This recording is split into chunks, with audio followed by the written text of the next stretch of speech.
Tembakan artileri Rusia pada Jumat 14 Oktober 2022 lagi-lagi menghantam sebuah posisi pasukan Ukraina.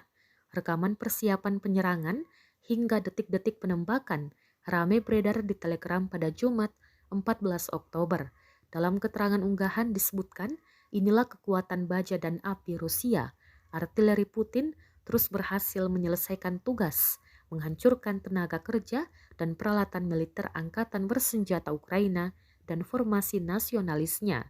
Kemhan Rusia tampaknya memperlihatkan artileri meluncur dari kejauhan.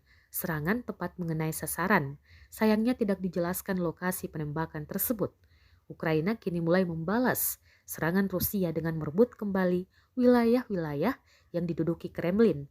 Namun tentara Ukraina harus membayar biaya besar dalam misi perebutan wilayah di selatan. Apalagi Rusia juga terus menyerang ke posisi pasukan Ukraina.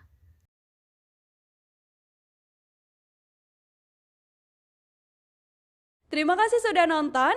Jangan lupa like, subscribe, dan share ya.